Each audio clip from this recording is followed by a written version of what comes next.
I would like to pass the floor to Martin. Thank you.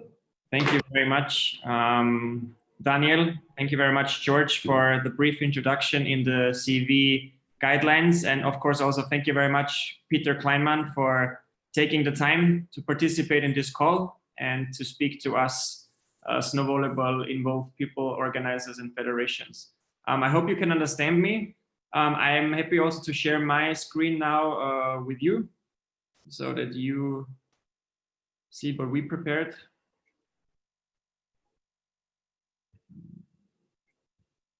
Does this work? Very good. Yeah, I wanted to give you a brief overview in the next 10-15 minutes about the snow volleyball development from our point of view, from the Chaka 2 point of view. As you know, Chaka 2 is an Austrian-based sports marketing agency. We organize not only sport competitions, also corporate events, but one of our flagship projects is snow volleyball. With the next 10-15 minutes, we wanted to give you a brief overview what happened in the last 10 years from the first event that started in Austria. So that's why 2009 to 2020. To keep going. This is more or less the milestones that we saw in the last years. This is also what the presentation is built on. To briefly give you an overview, it started in 2009 with the first snow volleyball exhibition organized by our agency in Wagra in Austria. Of course, if you Google snow volleyball, you know that you will find tournaments that have been played in the 20s, in the 30s, also in the 80s and 90s. But this was most of the time for leisure activity. And these were the first events that were organized on a professional matter with professional athletes on a higher level. This brings me to the second milestone, and that's why I'm also very thankful that Peter Kleinman is in the call and that he has now this very high position within the Snow Volleyball Commission, because he, as a matter of fact, was the first president from the first federation who announced snow volleyball as an official sport back in 2011. So not even 10 years ago. So it's still a very young sport, but back then Peter Kleinman gave the trust and the confidence into this sport and the potential. So there are also a special thanks to Peter. Then from 2012 to 2015, we were like a wild series in that time without any federation, like the confederation involved, but under the acknowledgement of those countries and national federations. We had a wild snow volleyball tour that was existing 2012, 13, 14, and 15. In 2015, we came under the attention of the CEV. We presented snow volleyball for the first time at the Congress in Sofia. And there it was also decided for 2016 to move on with the first CEV Snow Volleyball European Tour. And this happened in 2016. I will show you pictures and a little bit more information about this later. In the same year, in 2016, we had the privilege and the chance to present snow volleyball as a sport at the FIB Congress in Argentina in front of 200-something national federations and bodies, which was very well received. And as this, the result was in 2017, the first FIB Snow Volleyball Your Way Festival, also in Austria, which was held. Also a very special moment for us because President Ari Grasser was visiting Wagrain for the first time. In 2018, we had the first, as you know, CEV Euro Snow Volley in Austria, as well as the exhibition in Pyeongchang at the Olympic Games. In 2019, the first FIB World Tour co-organized with the CEV. And of course, 2020, you guys know, there was a World Tour planned, there were European Tour events planned, there was a European Championship planned. Due to COVID-19, this was cancelled. But from now on, we also look into the future, obviously with different highlights in the next years, and ideally 2026, 2030 with the inclusion in the Olympic program, which is personally our goal, obviously, to have. Yeah, this brings me into the history. Just to give you a brief overview how everything started. Why are we showing this to you? Because many of you haven't organized a snow volleyball event yet. Maybe haven't organized a CEV event, I have only organized a national one, or haven't organized a FIV World Tour. And so we wanted to show you how we started and what is the story behind I will, after my presentation, give the words to Matteo and then to Oğuz, who will also speak on their behalf, how it was in their country, also from a more technical point of view.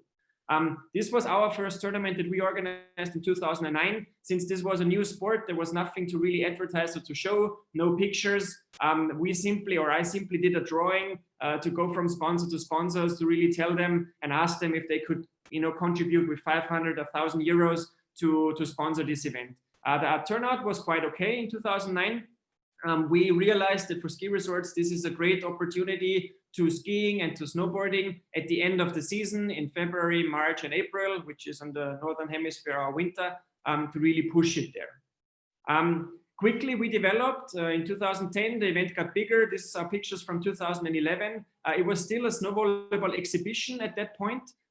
This was the year also where Peter Kleinman made the sport an official sport because he saw the potential. You also realize here on the pictures, we were not linked to Mikasa yet because also here no federation was involved. So that's why we choose the balls we wanted, we choose the shoes, the brands, the outfits. It was a very wild series back then. But again, here you can already tell the net was there, the crowd was there, and it worked pretty well from a professional perspective, and the gameplay was there already. As I mentioned then, from 2012, 13, 14 to 15, we pushed internationally. So we moved outside of Austria, and we moved mainly into the markets around Austria. So we had tournaments in Switzerland, in Engelberg, for example. We had tournaments in Italy around Plan de Corones. We had tournaments in Slovenia, in Kranjska Gora, in Germany, where we were at Schliersee, and Spitzingsee for 3 years. And obviously in the Czech Republic, we were at Spindlermühle for also 3 years in a row with our series. So here's some images and pictures how this looked like. Of course, back then it was mainly and widely considered as a fun sport, what it still is to a certain extent by the media and by people who are not familiar with it. But we already showed that there is potential, and we managed somehow to also benefit financially from it because we got sponsors involved who really pushed it. Who are our main sponsors, or who were the main sponsors back then? Mainly the ski resorts, the cable car company, the tourist organizations, the city, and certain small sponsors like car brands or energy drinks, so to say. Of course, there's also something behind, because with these pictures you see a lot of people, you see blue sky, but it's not also always like this, especially in the beginning. That's why I put in this slide. It was a lot of hard work and a lot of advertising. If you see the pictures here, it was, this is building the center court with big snowcats. So it's always a lot of work to get the courts ready. We most of the time back then had press conferences that were not very well visited by journalists because nobody knew the sport. In 2010, 11, 12, we went to a lot of fairs, to a lot of sports fairs, where we presented the event, where we presented snow volleyball. And of course, in the beginning, this was a very tough start. Not always the weather was nice, not always the ranks were full, so you can also have obviously a bad weather. This was something that we also found was very interesting to see, especially for those who haven't organized a snow volleyball event yet. This is how we started to implement beach volleyball equipment into the snow volleyball facilities.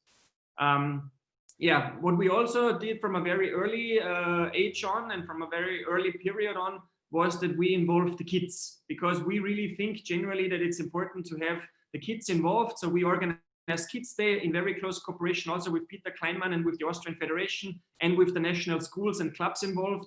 As you can see, this is a very early drawing. This comes originally from beach volleyball. That's why the kids are dressed like in summer. But we simply added a Yeti, some winter sculptures and scenes, and went with this into the schools, had the kids' days, had the certificates, because we, again, deeply believe that it's important to have the second generation involved. In 2015, this was right before the CEV came on board, we realized that a lot of players, that there was a movement already, although it was a small movement, but in Central Europe, players were coming again and again to play, because they liked, obviously, the prize money, they liked the sport, and they liked the whole surrounding that snow volleyball has. And especially in that time, 5 years ago, we got a lot of feedback from the players that this feels like beach volleyball in the 80s and 90s, like in the very beginning, before the huge commercial success kicked in. This is a picture from Michael Mattia. I always show this because he won the trophy, the King of the Snow trophy, for several years. and he even got a tattoo after a couple of years. So that's why we like to mention this one. This is the love of the sport.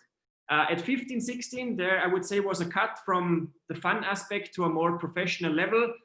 We were very fortunate and lucky due to the help of the Austrian Federation to get the CEV on board. The CEV organized with us the first European tour in Austria and in Italy, which was a very huge success for the first time under short notice to organize. And this was definitely the next professional level, also from a media exposure, because we knew from CEV, the press department is involved, you know, the graphics department, the beach and snow volleyball department. So this definitely was stepping up the ball game. In 2017, a year later, we tried as an agency also to explore different markets outside of Europe. We went, for example, to Dizin in Iran with a lot of European teams. That's why we put this slide in. There we had 10,000 euros prize money, which was significantly, I think we had around 10 teams participating, a great adventure. And this showed us also that it's not only possible in Europe and that there is more behind. Then I have to say probably one of the highlights, I mentioned it before, was the first visit of Dr. Ari Grassa. I remember like it was yesterday, Peter Kleinmann picked him up at the airport in Salzburg. He came to Wagrain, Kleinal for the first time. We had the Volleyball Your Way Snow Festival, and he really made a significant quote, and this is from a video where he said, "We are going to prove the members of the Olympic Committee that this needs to be part of the Olympic Games." So we really infected back in 2017 the top management from the FIB, as well as of course the CV top management with President Boricic. 2018 was, I think, the biggest year so far in the development. We made the biggest step for snow volleyball, again here together with the CEV, with the FIVB and the Austrian Olympic Committee, where again here, Peter Kleinmann, you can tell he's a key figure in the last 10 years, had a very strong involvement in organizing the snow volleyball night in South Korea during the Winter Olympics. We managed to get beach volleyball and indoor volleyball legends to South Korea to participate in an exhibition. And this was widely received as one of the most successful volleyball events from a media output and from a return on investment considered in the world of volleyball. As you can see here, the press conference with CV President Boricic, Oğuz, as Austrian Olympic Committee member, President Karl Stoß, and a couple of legends, Fabio Acevedo, FIB director. What was the outcome? That's why we point this out so significantly, and we put this collage together. After this event, we got different headlines from all around the world. It was really big in the news. CNN was there. So we had, I think, around 30 to 40 TV stations. Time magazine, for example, posted, "Snow volleyball is the ultimate way to unite summer and winter Olympics." So it really kicked off. Why was this the case? Because the people realized this is something new, this is something trendy with a big federation in the back. But not only 2018, this was the highlight. We also moved on. Only 2 months later, we had the first European Championship. Again, here in Wagrain Kleinal. If you remember the first picture that I showed, this is how the vision and our personal dream started. We had this incredible event where we had a lot of hundreds and thousands of people throughout the whole week participating, obviously very fortunate and lucky with great weather. Also Paul from my team, who is sitting next to me also in this call, our snow volleyball project manager, was already involved, and he is also leading the snow volleyball operations this year again, so 2021, for all Chaka snow volleyball events on a CEV level, but also on a national and FIVB level. What were the figures? These are FIVB numbers from FIVB presentations for this year 2018. As I mentioned, it was the biggest step. With those two events, we reached almost 900 million people in media coverage. So this is definitely a different ball game. 26 million on social media, and here 20,000 spectators and around 13.7 million in advertising revenue. This brings me to last year, 2019, which was another significant step with the first FIVB Snow Volleyball World Tour in Argentina, Austria, and Italy. We were very fortunate to organize 2 of those events with Chaka 2. And I was as a consultant in Argentina to help the Argentinian Federation to organize the snow volleyball event. Incredible success also for the first turnout. And that's why it's very unfortunate that 2020 we couldn't continue with the second tour, but I am confident that we come back stronger once this pandemic is over. Aside from the FIB World Tour in 2019, it was also an exciting year for us because we had a new format. We changed to 3 against 3.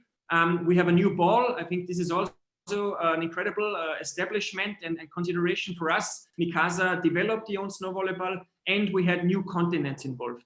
With Africa being on the map for the first time, with South America being on the map for the first time, and obviously a lot of players from Asia.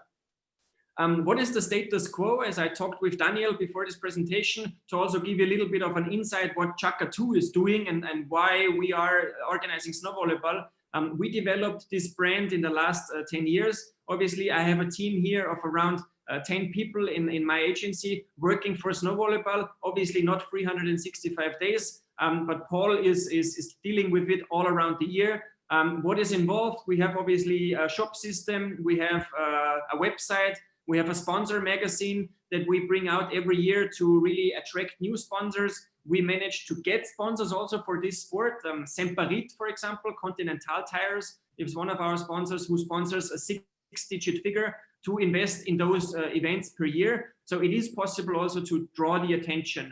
Of course, with social media, we are very active on Instagram and Facebook, where we post on every second, every third day throughout the whole year to really get the people involved and show them content. From a shop perspective, we also sent, I think this week, again, a shipping to Belgium, to Canada, to the US. So there are things happening in the last couple of weeks. So people order and they are excited to play snow volleyball. Yeah, another status quo, and this brings me to my last final slides. We have now around 50 nations actively participating in snow volleyball events globally. Argentina, this was definitely a highlight, won their first winter sports medal at the World Tour in 2019. Cameroon and Brazil finished 5th in the World Tour. This is also unheard of for those countries to be successful in winter sport. And Turkey, not to forget, in 2018 won their first winter sports medal, and I'm sure Oğuz can give the Turkish perspective afterwards.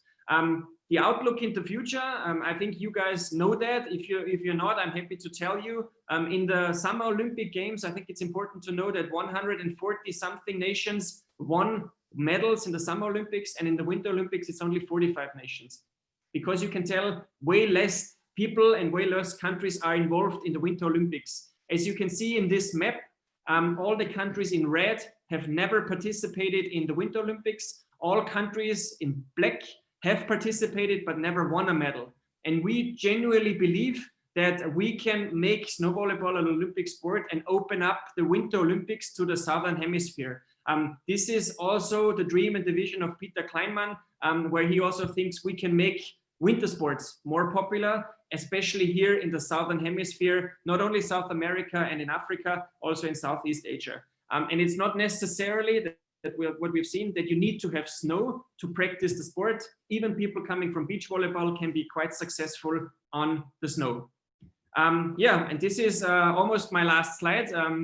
We have now 5 continents participating. They participated in 2019. We hope to come back with a World Tour in 2021 if COVID-19 makes it possible. If not, we come back in 2022, hopefully with a World Championship and with another Euro Snow Volley, because we all know that the ultimate goal is the Olympics. If it's not 2026, because COVID-19 definitely didn't help for Milano Cortina, we will go for 2030, where most likely the USA will apply with Salt Lake City, and then we will put everything in one basket to go for 2030. We have still 10 more years to prepare in the best possible way.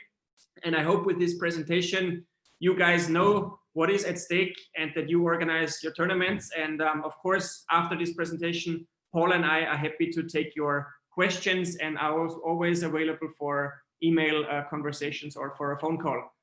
Thank you very much.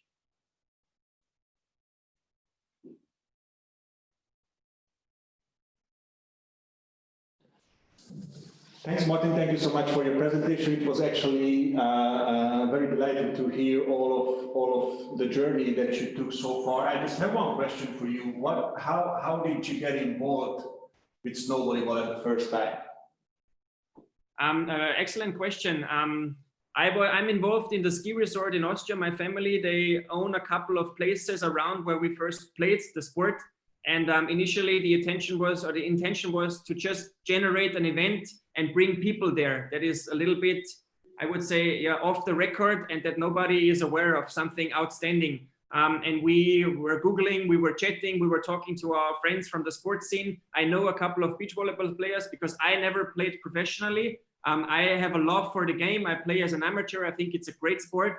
But we managed to get those people together and then organize the tournament. But it was a trial and error thing in 2009. We just tried, we set up the court, and we realized this really works because the media jumps on it, sponsors jump on it, and eventually in the future also the federations took an interest. Mm-hmm.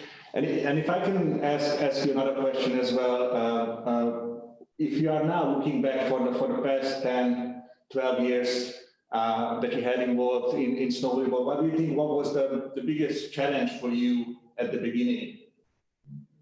I think the biggest challenge, I mean, still is that we need players, and we need to play, we need to exercise. The biggest difference to beach volleyball in the 80s and 90s is that we don't have permanent courts all around the year. So I think it's very important that the more people that are involved, the better it is, and the more we play and the more we push. And we are happy to also share our knowledge that we built up in the last 10 years to really get this sport going. I think the biggest challenge is just to convince people, because when we first showed up in 2009 and 2010 with the initial ideas, and I remember sitting the first time with George and back then Dennis at the CEV office, I think we also got a lot of question marks and strange looks, from the top level. But that's understandable because the idea is so crazy, especially in the beginning. But I think now, as we've seen, there is prize money involved, there is a market involved, the media is interested, and the players like it. And actually, the sport is a very high level. I think the stone is rolling, and we just need to jump on board. And as I said, the more countries that are involved, the easier it will be for all of us. Well, you did manage, though, Martin, to definitely bring on board some people that shared the vision and could move things forward. And as you mentioned, Peter was one of them, first in Austria and now in the European level, and has been all along this trip. So I don't know if Peter would like to add something to this timeline, or we can move on to the next presentation.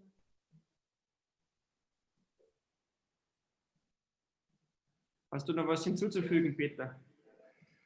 Na, der Präsentation war super. Ich glaube, there is nichts hinzuzufügen. Let me make it in English, sorry. The presentation of Martin was perfect. I have nothing to say, but I think snow volleyball have a big future, and our biggest point must be participate on the Olympic Winter Games in Cortina d'Ampezzo 26, and maybe we can have a exhibition in Winter Olympic Games in Beijing. We are working for that. Yeah, those are very important things that Peter mentioned. I think the ultimate goal for us is to reach the Olympics level and be the part of the Winter Olympics game with snow volleyball. I just wanted to reflect one thing that Martin said when we had a call in the last week with Peter and Lennart and Torsten and myself. We also touched base on the thing that it's very crucial to build a platform or give opportunity to play snow volleyball throughout the winter season, not just when there's a competition, but also support national federations, ski resorts with equipment, with kits, and provide, again, opportunities for players to play snow volleyball, to practice, to organize their own friendly matches and events. So that's definitely something that we are aiming to move that direction to provide these opportunities to people. Anybody has any questions for Martin's presentation? If not, thanks Martin again, and let's move to Italy, and let's hear us what Matteo has experienced in snow volleyball in the last couple of years. Matteo? Yes, hi everybody, and let me share my screen as well. Can you hear me? Yes. Okay.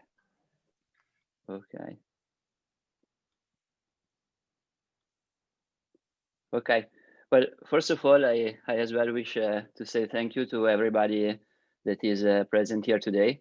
And as well is so nice to see so many familiar faces, and hopefully we'll be able to see each other on the snow very, very soon. So thanks for the space. I'll start suddenly with the presentation. Differently from Martin, we talk about this presentation. We decided that we'll show more our perspective, how we started with the snow volleyball events, since we had a bit of a different story. We started as a really amateurial event. It was a group of friends that really loved the sports in all its form, and we were actually going really passionate about beach volleyball at the time. And as well in Italy, it was exploding. It's still exploding, but it was really getting really big. So we saw from some first images of snow volleyball from Martin events, and we decided that we wanted to do something similar, but as a more open events to everybody. So even to really amateur players. That's a bit of how we started in 2015. So our vision has, as we said, was more to bring sports and this value up in the mountain, and to diffuse also in innovation within sports in all forms. This comes because I'm a bit of a sports nerd. I was working for Amazon at the time, so I always loved the innovation and sport, and snow volleyball was the perfect mix between innovation and sport at the time. And the mission is, of course, to bring like the beach volleyball atmosphere up on the mountains, and as well the common goal with together with all promoters and the federation is to bring it to the Winter Olympic. We started in 2014, but with the first event in 2015. And since then, we managed to organize over more than 20 events in Italy, and with an incredible participation of over 2,000 players. So we registered, and we had more than 2,000 players that tried this new sport. This year, it will be our 7th edition. And there's a bit particular from us that were also like players. So we are both organizer and players, not so good players often, but still. And so we could also experience different events and have many experience on the court. This is how we started in 2015. It all started in Prato Nevoso, which I will talk a bit more about it after. It was a place where I used to go when I was a kid, so I knew it really good.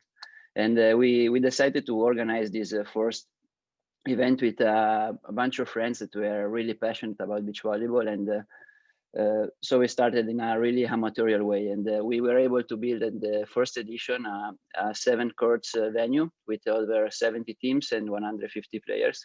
And since the beginning, we decided to, in order to better promote the sport, also to players that never tried the sport, to also have like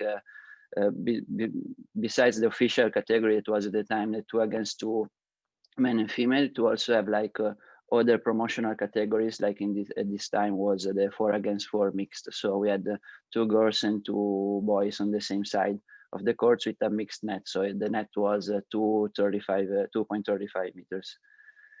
We since we were really small and we didn't have budget, we all had our works. We used mainly Facebook to promote the event, and also the beach volleyball school collaboration, since we had many contacts with them. This is like one of the first images. As you can see, it was a really first amateur try of the courts. As Martin was saying before, we developed many different type of courts, and at this particular time, we didn't know how to build the courts yet. So we studied like different snow parks, and in this case, we like actually bought some wooden poles from a closer facility, and we built these courts that were like, these were the first try before the official event. We still got like a good event. It was looking good, and actually the wood was in a bit of mountain climate, let's say, but still you can see that it was still pretty amateur, with the banners still smiling and the net as well. And of course, this was as many companies and adventures start. This was the garage where all the warehouses right now sitting, which is occupied at my father's place. So it was and it's still there. But then we had like the second year, we had a really big growth of the event. So the events was organized at Easter. We had a 3 days events instead of 2. And the courts from 7 went to 17 courts with over 170 teams and almost 400 players. And at the time, we added also the 2 against 2 mixed category. You can see that already the event was getting better. So there was banners were at a better system, and as well there was an increase in public, increase in courts.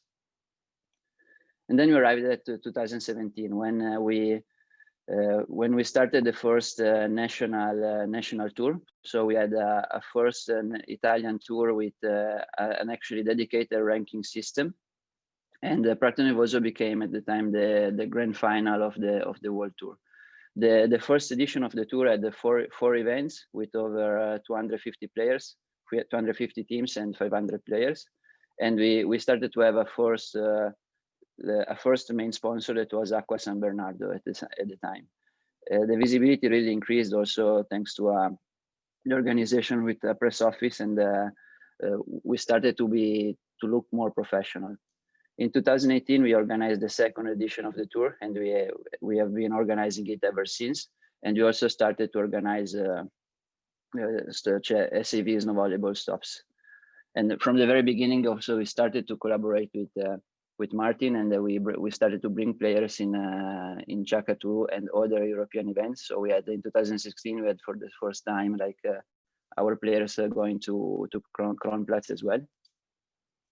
And this, you can see, 2017 season was a really particular season with a really warm one, but also a lot of snow. But actually the week before our last event, there was a record week. So the snow pretty much melted on the ground. We had to move everything up on the top in like 24 hours. So it was crazy because we had again like more than 15 courts to move up on the top.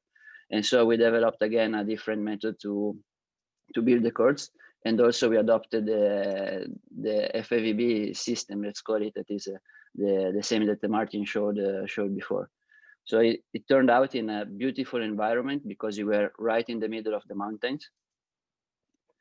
So it was like we were surrounded by the mountains on the top. But of course, it was a strange season. So on the Saturday afternoon, we had at night, we had like the biggest snowfall in all Europe that weekend. So we faced on Sunday morning a similar situation to the FAB World Tour in Kronplatz 2 years ago, where we had like more than 1 meter of snow on the court.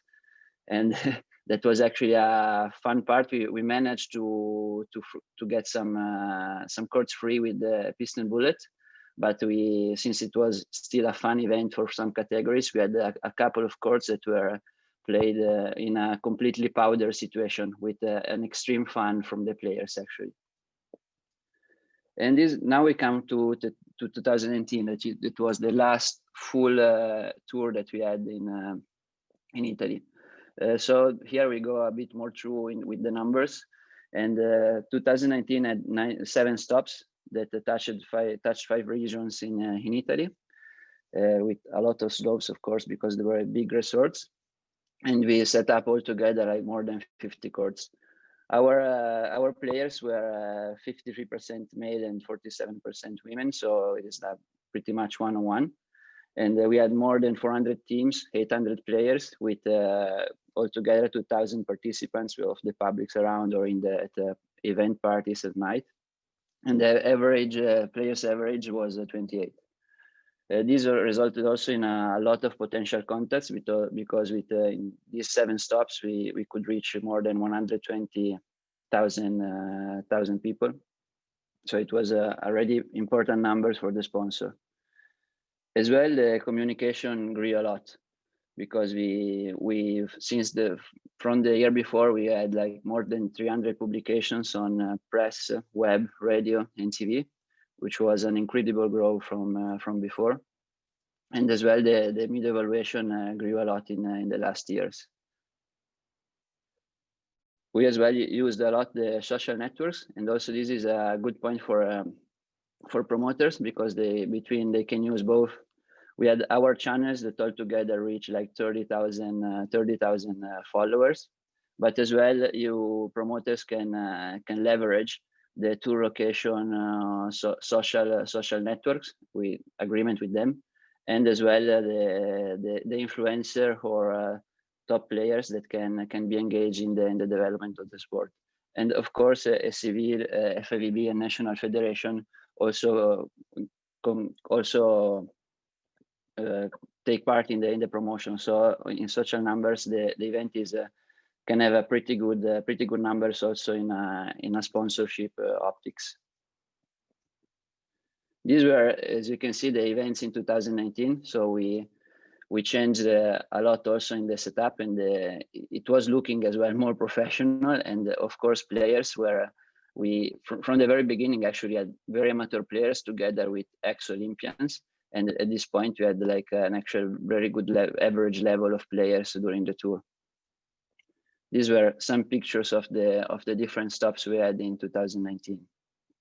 So you can see that setting up has improved a lot, and the environment is better than the beginning. We decided to do it in Prato Nevoso because we believe it's really important for a promoter on new event to accurately choose the location.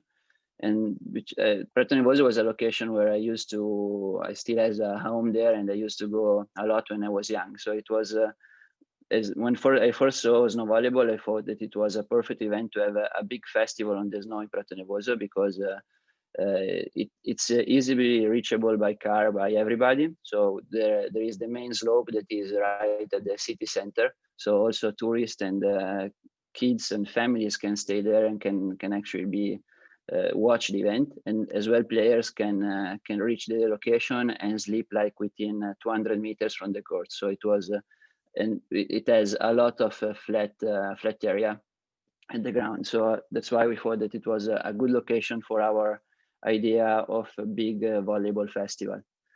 And Prato Nevoso, of course, is our biggest event that reached on 3 days of events as over 20 courts and 500 players, with many activities all surrounded.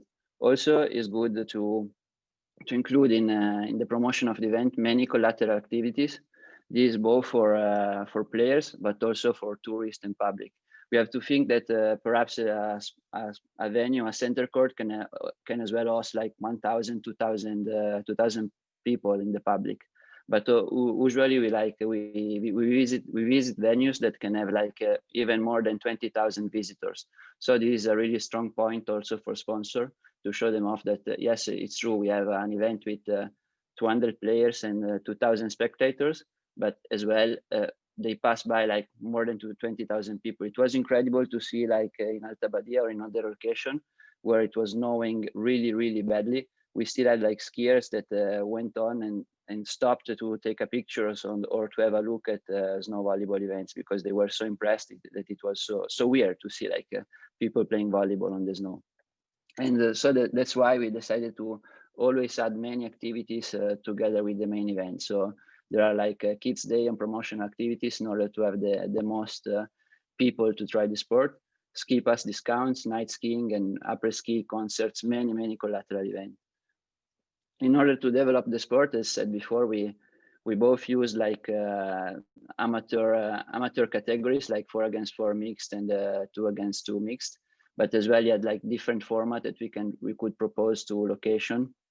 It was the normal Italian tour stop where we had it was the standard Italian tour, the grand finale as we told before, of course the SCV European tour stop, and then we had also a king and queen version on the snow. So it was 8 players that were playing against each other in order to left only one king of the snow standing. This is our tentative calendar for 2021. Of course, it has all to be confirmed because of COVID emergency. It will start in Roccaraso, where we had many stops in the past years. Then we'll have the king and queen on Morizzino. This year will be really important because we were supposed to start last year, but unfortunately we were stopped. It will be also the first national championship with the Italian Federation. we worked together in the last years to develop the sport, and now we're ready to start with an official tour. This is like the tentative calendar for 2021. With you can see also like a SAV tour stop in Tarvisio that has to be cancelled last year, the Martin Chaka 2 event in Kronplatz, and as well the finals in Prato Nevoso, for which we're thinking as well to possibly host a SAV tour stop, since it's so late with the period. And this is one last slide with some brainstorming we had with Martin, with Daniel in the past days also of why having this meeting, because we believe it's really important to work all together in the development of the sport, because also promoters and federation can work together in order to better develop and help each other in developing it. So it was a good idea to have an emergency group in order to be all reachable together, all be able to, in case of on-site problem, we can like talk with each other and asking for support or ideas, to have brainstorming for events, to have also social responsibility in order to decrease the pollution of the environment, perhaps in sharing like banners or other systems that can be built only once instead of multiple times. And these are many ideas. I apologize for the layout of these slides, but it was just some ideas that came through that we wrote down. So hopefully there will be time to go deeper on them. And so that's all. I don't know if you have any questions. Sorry if I got a bit long, but I hope you enjoyed, and I'm available for any question. Thank you, Matteo. Thank you for your presentation. I think I'm not just saying it in my name, but it was a very interesting presentation. It was definitely, your journey was a little bit different than Martin's. You were coming as an amateur player who decided to step up and start to organize their own snow volleyball competitions in Italy. And I think we can say that you learned it by doing. As you said, you had many different ways to set up the courts, many different equipments that you use, many different methods throughout the year. And I think one of the main reasons that we wanted to have this meeting is to give some ideas for people who are not so familiar with this part of the operation, to give them some experiences from organizers and promoters who had to deal with these situations in the past. So one of our things that during the call that we had with Oğuz, Martin and Matteo yesterday, we came up with an idea that the plan is also to provide some sort of a handbook or a guideline for other national federations and promoters, starting really from the scratch, like how to reach out for location. As Matteo said, it's very important to find a location which is flat, which is easy accessible for everybody, where many people are during the day passing by, and there's going to be, it's easier to people to get involved, to watch the games, to learn more about the games and get familiar with snow volleyball. Kind of forget at the end what I wanted to say, but yeah, so we wanted to come up with some sort of a guidelines for all of you guys, which will help on where to start, and maybe to guide you through with experience of other people, other promoters and federations who organized something in the past. And I think the approach of Matteo is interesting as a player himself. As long as he doesn't give wild card to himself, it's absolutely acceptable, Matteo. Sorry? As long as you don't give wild cards only for yourself, absolutely acceptable. No, of course. And there is something that I wanted to mention as well. So Matteo is more than just a promoter. He also a player as well. Correct me if I'm wrong, but you participated in many of the snow volleyball competition that was organized by other federations and promoters. So you actually been on both sides as a player, participating on an event, and also as an organizer who organized such snow volleyball competitions. So you have experienced both sides. Yes, true. Both in our events, because sometimes a team was missing or something like that, and also we wanted to try, because there weren't so many snow volleyball events at the time, so we wanted to try the sport. And also I was lucky to take part to many of Martin's events, even in Iran or also after in many different events in Europe, and it was a really good experience. Player is a big word for me, but yes, I had fun playing in the different events, and it was also good to have both the perspective. I thought it was really nice to see like also what players were thinking between them, also like having the feeling of the ball of the different type of courts. So it was I like the possibility. And also, of course, I played because it's a lot of fun, so so I enjoy it. Questions for Matteo from anybody at this point? No, then I wanted to move forward and pass the floor to Oğuz, who I believe also going to share their perspectives from Snow Volleyball, and as it was with Matteo and Martin, I'm sure it's going to be different as well. Oğuz? Hi. Yes, I don't have a presentation. I will just go verbally and hopefully won't take much time. In Turkey, we organized 5 European Tour events and 2 Turkish National Championship events. And we were about to organize 1 World Tour event last year, actually this year. It seems like last year now. But due to Corona, we had to cancel in the last day, unfortunately. Like the next day we were starting. So that was upsetting, but life goes on, and we plan to have that event in future, hopefully, like in March, if things go better. So I'm gonna talk about our experiences in snow volleyball. When we started, we of course preferred ski centers after hearing and. If I may, yeah. Because your status is a little bit different working within the federation, and we have representatives from federations with us.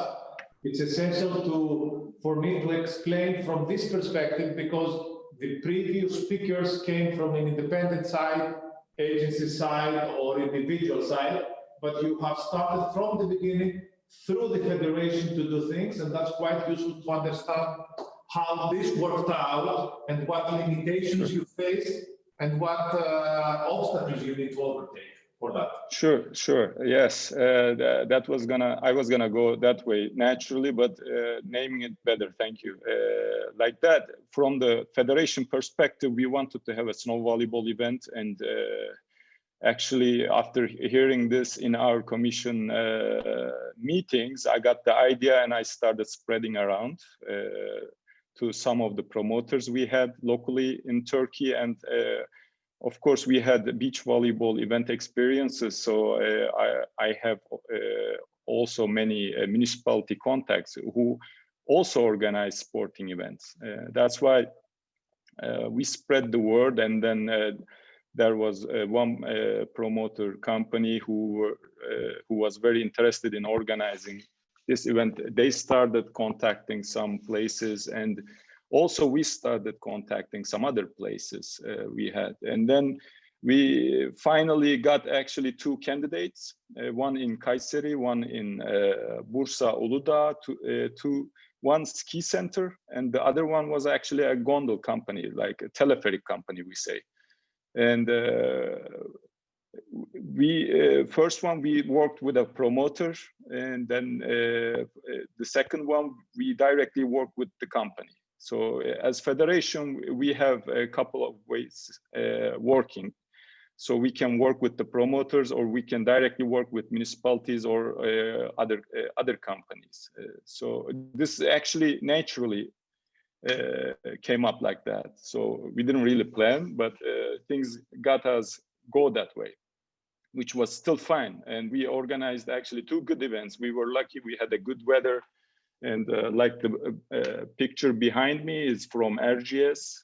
I think this was from 2018. But first year was very important because it was our first experience, and not only ours, our players' first experience. So good weather helped us a lot, and they enjoyed the event and they kept playing. If we had a tough weather, which happened next year, still we could use the last year's credit. So we could still manage to keep the players around. And what we did, we have, of course, as federation, we are pretty much involved with all events in Turkey. So we go to all events. We basically organize them with the host cities or promoter companies, like, or single organizer, we say. That's how we work in Turkey. And we just, when they actually call us that they want to organize an event, and we say that we can make a cooperation together, and then we provide some of the things, they provide some of the things. We go very clear what we do. Since we are a non-profit organization company, it's easier for them to work with us as well. In Turkey, unfortunately, sponsorship opportunity is not very wide like other European countries. That's why we basically can only work with municipalities at the moment who can actually separate budget for the sporting events. We offer the snow volleyball events as well to them. This year we have one candidate again. Last year we had a national championship in Mersin, and this year they are still interested. So good experiences keep coming. Other than these, I would like to talk about some technical parts of the events, like what the promoter or organizer can face during the events. Maybe that could be helpful for the new event organizers in Europe. When we actually start organizing events, we wanted to make it more like beach volleyball, like time frame. We are drawing, but in my experiences, for example, you need to go to the site to start the preparation 2-3 days before when you normally go for a beach volleyball event, because there are some unexpected weather in last minute happening, unfortunately, on the mountains. Not like beach. I mean, you can maybe see the weather forecast like a week before, but in the mountain, it changes very rapidly, like 1 hour, very tough weather, you cannot work, and then it gets better. This happened to us one time in Kayseri. We were very lucky to be there like in advance, so we could finish the preparation. So I would suggest going there a little bit earlier than what you would normally do for beach volleyball. And of course, tougher weather conditions happen more than beach in mountain, but players are still eager to play, surprisingly. Like normally you would stop the game on the beach, but on snow they keep playing. This happened in Bursa one time, and we had a hailing weather. It was very crazy, and we had a live televising going on at the same times, but the Russians and Polish guys still wanted to play. So from that perspective, the supervisors can be a little bit more bearing with you. And the other thing I was gonna emphasize, softer surface for snow volleyball needed, in my opinion, especially like I'm as an organizer, as a technical delegate, I've been to many events, and then what I saw, the snow actually gets very hard packed, of course, during night. What we try to do before the event, like before we start the matches, we get the machines, like the snow machines on the court, and soften the snow as much as possible, because I've seen like when we couldn't do this, I've seen players sometimes sliding, and when this happens, of course, this view affects the other players who would like to play snow volleyball, especially indoor players. When they see like the players are sliding, and this is not a motivating fact for them. They get scared. They don't want to play snow volleyball then. Because if they get injured, then they are going to lose a lot of money playing indoor. And we need some professionals for this sport as well. And the other thing, when you have a very hard surface, the players still dive for the ball, especially if it's a high level event, and they get big bruises. I've seen a like huge bruise, like on one of the female players, like the waist area at one of the events. That's why I strongly suggest to make the snow as soft as possible, not of course very soft, more like a sand level style. And this actually makes the pictures look better as well. Like the snow then just pops up like the sand, and you get better pictures. White background already makes it better, like good, very good. But this type of snow makes it even better. Believe me, I have some pictures I could actually show, but unfortunately I archived them and I couldn't find in my archive very fast. And the other thing, when we used metal tribunes, we didn't actually get enough people sitting on them. What I saw, for example, in 2018, at Martin's event, European Championship, they had a very nice snow tribunes around the court, very high level, and they had some wooden parts on the snow, and people just loved sitting on them, and they had some soft pads that helped a lot. So that's also important. And around the tribunes, especially for colder weathers, fireplaces would definitely helpful. We did that in Kayseri, and people actually stood up more than sitting and around the fireplaces, and that makes the pictures look good, but you need to be careful with the balls going into it.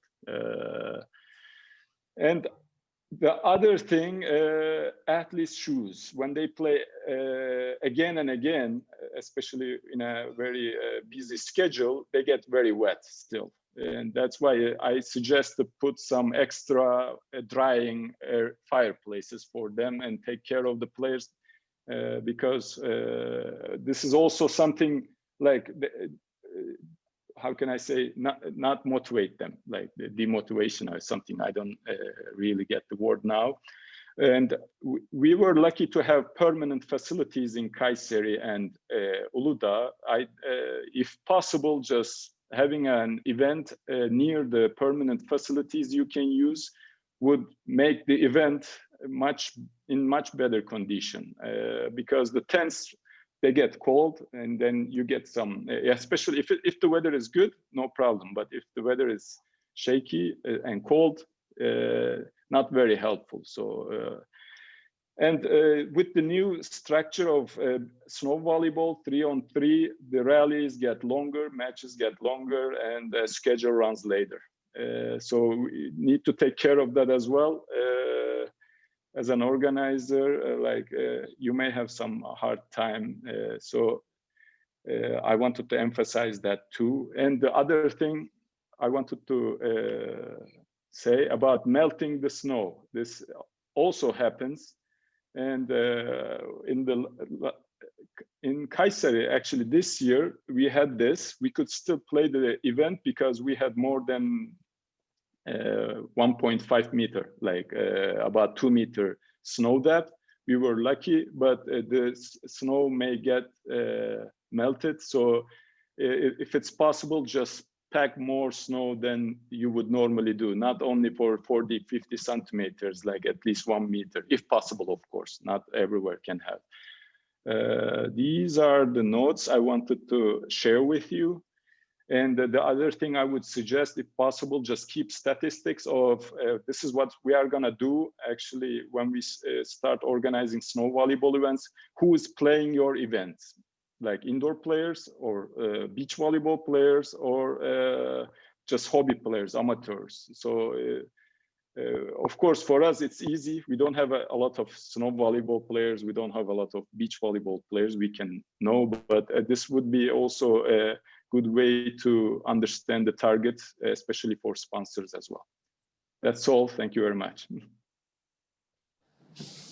Thank you. Thank you so much.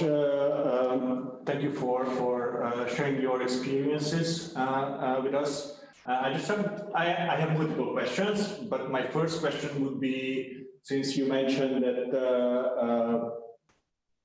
your journey to snow volleyball was different than the previous guys were mentioning. So you said you had no experience with snow volleyball, you were not involved as a player. How did you gather the information? Who did you reach out to know the basic things, like again, how to set up the courts, what equipments to use, who was there to support you, and then answer all those questions that you had at the beginning. Sure. Actually, I was lucky to be in beach volleyball commission. I kind of remember talking about snow volleyball in the beach volleyball commission meeting. And then I was already preparing the beach volleyball project. And then I was like, why not adding snow volleyball project as well? So that's how I first heard about beach volleyball, and then I looked up at the current events, how it's going. And then when we first, of course, we adapted beach volleyball construction way to snow volleyball, but we were questioning a lot, like if the for example, beach volleyball poles, if the snow will hold it strong enough, or how are we gonna put them up? Like we had to experience ourselves. There were some files, but like how you mentioned, we definitely need a kind of a manual for new organizers, how to set up everything. But we didn't know how to set up the pole. We were questioning a lot, but somehow we managed it. Yeah, so actually that was one of the reasons why I wanted to ask you this question, because we do feel and do believe that it's going to be such a manual that we are talking about. It's going to be very useful for the newcomers who have less experience and have questions in such matters. So that's definitely something that we're going to work on. And you also mentioned something that I think it's very important, and it was included in the presentation of Martin and Matteo as well. How to engage players, how to create buzz around the events, how to communicate with people who are interested in snow volleyball. You said that you are gathering their information. Can you tell us something about how do you communicate with them after the events? Is it something some way for you to communicate with them or inform them for next events or something like that? Well, of course, we are using our federation's communication ways, like website and social media. But at the same time, we have a big WhatsApp group, surprisingly, for a beach volleyball event. But I changed the name to Beach and Snow Volleyball announcement group. It's a big group, and we make very fast announcements there, and then we let the players know about the events. Like even during the events, we use that WhatsApp group. We get the numbers bigger and bigger. These are the things we use. Of course, as federation, we have many people following our website as well. So once we make the announcement, many people hear about it. But mainly, since this is a very new sport, only current players can play, because we started from the top with the professional European tour events, and then we don't have the base, unfortunately. That's what we need to create in Turkey. That's, I think, the other thing I'm gonna suggest to new starters, like how they did it in Austria and Italy. They started with amateur events, and then they got bigger. I think this is something we need to focus on in Turkey as well. In other countries, like, I'm gonna say this again, like volleyball countries, like who don't play beach volleyball a lot, I think neglecting the base of hobby level players, not very helpful. Definitely need to focus on that as well. Yeah, and I also wanted to ask the same questions for Martin and Matteo as well, because in their presentation there was actually very impressive numbers of your followers on different social media channels, on Facebook and on Instagram. So what do you think, what's the best and easiest way to share information with those people? I'm sure you receive so many questions on those platforms. Do you have maybe a dedicated person who is handling such communication with players and people who are interested in snow volleyball, or how do you deal with that? Yeah, I might take this question quickly. I think there was a crazy dynamic in the last 10 years, because since we got the domain snowvolleyball.com and we had the Snow Volleyball Instagram page and the Facebook page, I think we were mainly the point of contact for people interested, not only federations, but also promoters or players. So this is really something that we realized in the last couple of years, that people just reach out to us. They want to host an event, where should they go? They want to play, where should they go? And we always try to direct them either to the CEV or to the country or to the contact person we know, or we just simply say, play at our tournament, and we direct them to snowvolleyball.com. There was definitely a different dynamic, especially in the last 2 to 3 years, with the sport getting bigger. And I think this is also less now. But we think from a social media perspective, this is one of the, if not the biggest asset for us to also generate a financial benefit, because our sponsors want to reach out to the young target audience. And as Matteo said, his players are like 28 or 26. The people following us on our accounts are also very young, you know, and I mean, we don't talk about hundreds of thousands of people, but the reach that we can create is quite significantly. And we think the key success here is just to post content pretty much every day. Just be out there, drive the communication. If people are asking questions, be active and try to communicate with them. We have one person dedicated for social media here at our team. Obviously, this person is not doing full-time snow volleyball, but in the winter season, he is. And there we just drive the conversations and we try to be proactive. Yeah, it really takes effort, as Federico knows, from a press point of view and from a communications point of view. It's not always easy, but you need to be active and you need to communicate. And that's why this is what we try to do in the best possible way.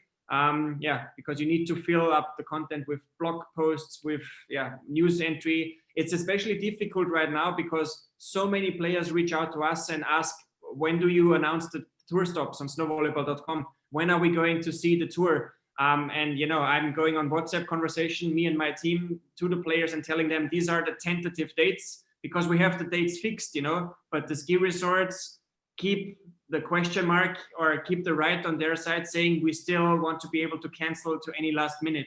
So we now push this final decision for us until the 10th of January. And on the 10th of January, we will announce or not announce the tour stops. We hope that everything will go as planned, because then we have 2 months to go. And then, the perspective with COVID-19 and the pandemic should be possible. I don't know how Federico uses it from a press perspective, but this is what we are facing right now. It's a difficult time, but yeah, the community is there. Yes, from my side, I agree at all with all Martin said. And in our personal example in Italy, we were like in a really particular situation because Facebook was probably at its top at the time. It was 2014, 2015. And as well, being also players, it was, and beach volleyball was really, really growing and still is growing a lot in Italy, with a lot of beach volleyball school, big beach volleyball amateur events, like, for example, Bibione beach volleyball event, where like 10,000 players participate. So we had many contacts with coaches, beach volleyball coaches, and school, and we use social to promote the event, really like targeting a niche of these players. And so that's why it was easy. It was really easy because it was still a niche. So the word of mouth was really powerful for us. Between social networks, beach volleyball school, they were all pretty much involved. Also replying to your question is, to yours and Oğuz question, the most players in snow volleyball Italian events come from beach volleyball, or they come from indoor volleyball, but with in minor categories. So let's say from B series and C series, but moreover like in D series and amateurs. This also because often the calendar is in conflict with the indoor volleyball. So that's why also in some events where like perhaps there were some stops of the indoor volleyball, we had more players. But of course, as more professionals they are, as more strict is their contract. So often they are not allowed to play snow volleyball because they still think that is really dangerous. Even if this was not a question, but is an observation, like we faced until now that like touching everything for unlucky, but like the injury statistics are not so high as one could expect. because the movements are really different from beach volleyball and indoor volleyball. So steps are a bit smaller, and the injuries, that is often like a big question that players or teams ask us, is they're not as high as they can see. Actually, right now they are even lower than beach volleyball. So it is also a safe sport.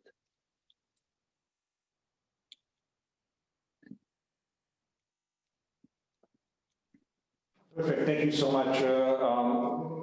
I think there's one thing that both of the guys are already mentioned, and many of you that I talked in the past always were asking us when we're going to release the Snow Volleyball calendar for the next season. I think all of us knows and have to understand that we are facing a very difficult time. As Martin and Matteo said, Oğuz can also confirm we received already some applications, some dates for competitions, but we're asking for your patience, and we want you to communicate this to your players as well if these questions are coming to your way. We have to understand, and they have to also understand, that even if we secured some weekends and some dates, many of the ski resorts are closed. Many of the countries are under travel restrictions, some sort of a lockdown. So yes, we have some dates reserved. We know some venues that are interested to host such event. We just have to be a little more patient to wait until we're going to be able to announce those dates and those venues. But I just wanted to remind you, all of you, that we are trying to do our best, not just as a CEB, but I know from also the promoters that I have talked with.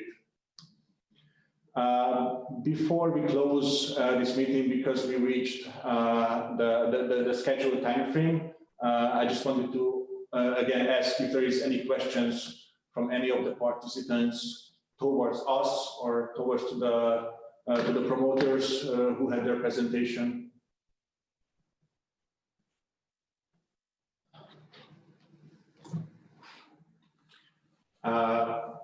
In that case, Nothing, George, something from you? no, it's great to see the group again here. It's great to see new people, as I said, and we feel for the best. We always have a positive approach on things, and we hope that we will have back action on the mountains pretty soon. Yes, and I just wanted to remind all of you that we recorded this meeting, so we're going to be able to share the minutes and potentially the presentations as well with everybody who joined the meeting, and also with all of our national federations under the umbrella of CEB. Once again, I would like to thank you for your time and for joining us for this meeting. I hope that all of you feel that it was from some other perspective that we did it in the past. The topics were different, the presenters shared their opinions from a different perspective. Again, I would like to thank all the three of you guys for your preparation and for delivering your presentations. I think we reached the time to close the meeting. Again, thanks for all of you who joined us. Try to stay safe. And hopefully see you very soon, and happy holidays for all of you guys. Thank you. Thank you.